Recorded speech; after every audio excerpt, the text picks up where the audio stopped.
bagungan. Ito yung ating sasarap na baboy. Ipapalambutan ko muna para mas mabilis maluto. Dito muna siya sa pressure cooker. Yan.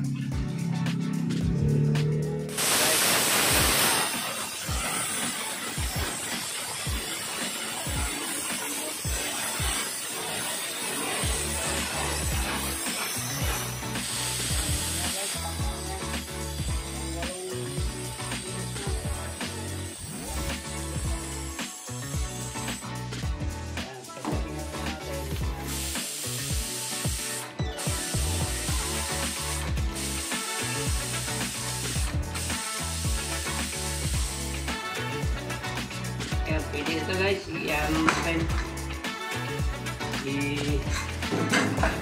papupulahin na natin, hindi na natin isasama yung sabaw niya para yung amoy ng amoy ng baboy hindi na sumama.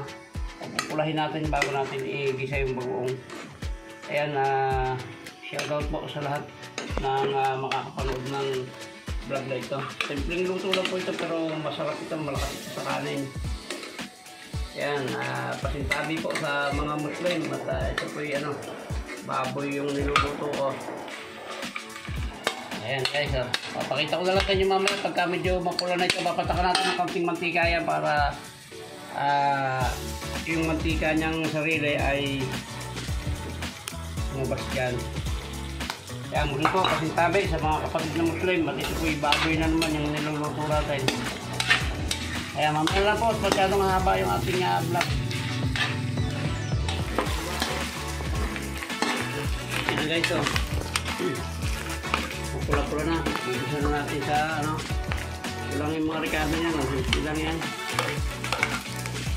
Bawang at sibuyas, sili, siyempre may paminta.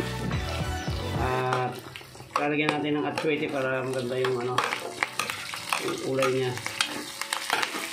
Binagoongan po ito na nagbibig fresh. Yan na, nasabit na. Yan na.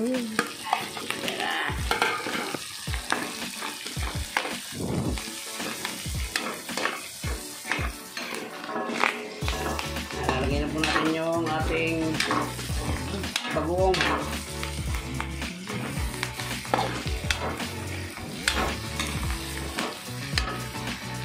Lalagyan natin yung ating bagoong.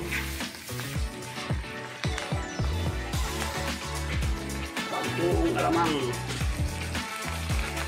Napakasarap po ng bagoong alamang dito sa amin. Ini-export pa ito, dinadalo pa itong Amerika. Kung ito kakaiba, hindi siya maalat.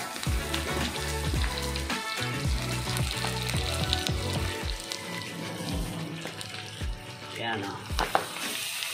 Tapos ang ipantutubig po natin dito ay ako ng dalawang nyog, iskod.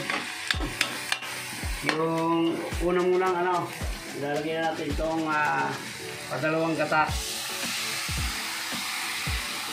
Yan po yung padalawang gata ng ating nyog.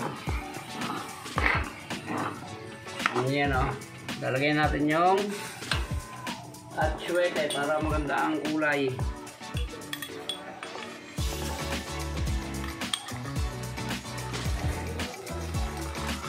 Yun yan.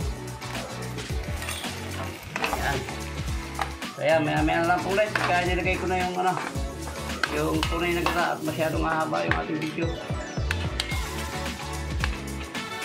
Guys, lagyan natin ng konting suka lang, pang rich lang ka.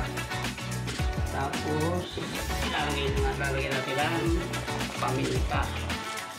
Yan, paminta. Tapos yan. Mahangin guys, mahangin. Dito ako nagluluto sa labas sa dirty kitchen at napaka-putik pag sa loob nagluto. Masyadong makakondor, maputik. Ay mahangin kaya lalagyan ulit yung washing board. Ayan, manyan lang guys, pagka malapit na yan.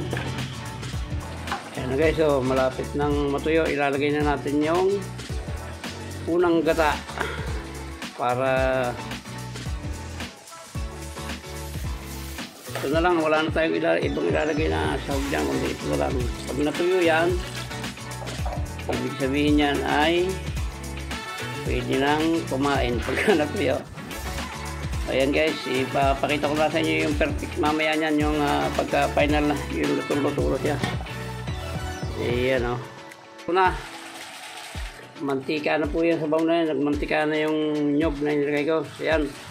Hanggang dito na lang po. At maraming salamat sa lahat po ng umabot sa dulo ng vlog na ito. Maraming salamat sa inyo. Saan man kayo naroon.